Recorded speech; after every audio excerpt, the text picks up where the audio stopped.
lengthy albums. Bit different this time. I wore out all my vinyl in the early 80s, so for CDs I've got this box set. I find it affects my listening habits, as when I pick up a box set I put the whole thing on. Though that is what I've been doing for this whole series. As these can't be read from their sides, it'll take a bit more attention to see what outrageous mistaken decisions I make. I'll label them at the end. So there's this one. Is this explicit? Is my channel going to be taken down? It's a famously influential album, or seminal if you like references to semen. Among the Bauhaus discography, this one shows more violence than creativity. And that doesn't exactly have bearing on how good it is, it's just what it is. Kinda as far as the discography goes, this is the starting ground for everything else to mutate away from. And they've set their canvas well, but it doesn't yet have its colours. I don't think this is necessarily as singular as is often seen, because there's other places in the world where this kind of sound was being made. There's the birthday party next door and kind of suicide.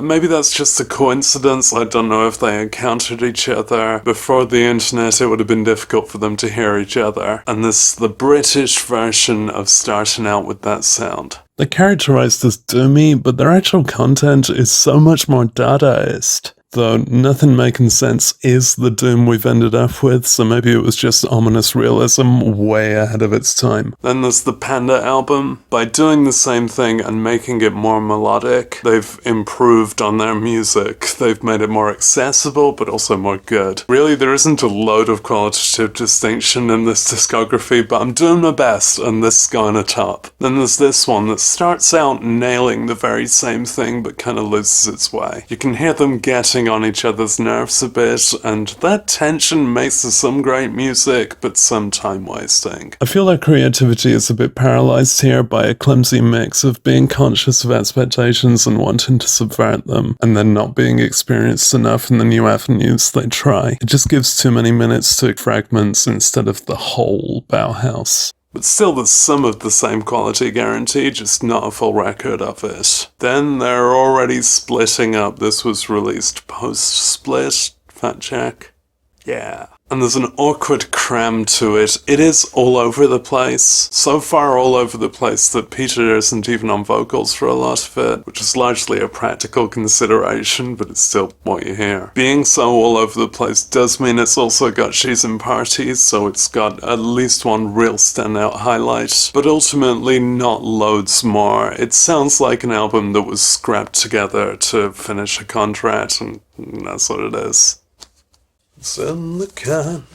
Okay, because of the format of this box set, I am also including this release that's called Singles. Now, a band in their position, they use their singles to really nail it, and then they use their albums to explore. And if I'm taking this seriously as an album, and if I'm trying to ignore like the overlaps with the existing albums, it may well deserve to go on top. But one consideration here, there's some that are listed as bonus tracks. I'm not sure if this is ever released without the bonus tracks, but two of them are the most dismal B-sides just designed to annoy trolling. And then what does Tomb Raider mix mean? What's that all about? I didn't hear any Tomb Raider sound effects on that. Turns out it was made by Scavenge in the Vaults against Bauhaus wishes. It's odd that this is their defining track, their first single, their first song, and yet the version that's canonized isn't the original single. It's also an odd track, probably suited to this closing spot, as it's not like anything else here. As the only place in this collection that some of their best tracks appear, I'm really going to have to consider it, but I'm going to give it no sympathy for repeated tracks and no patience for dub mixes, thank you, sorry. And thereby, in its total value, I'm going to have to put it here. Loads of time passed, most of the band members rocketed on with a new project, and Peter Murphy had his own solo career, which I've covered in a video. Then a hella long time later, there was another release. This slightly damaged copy, some of the white has gone away.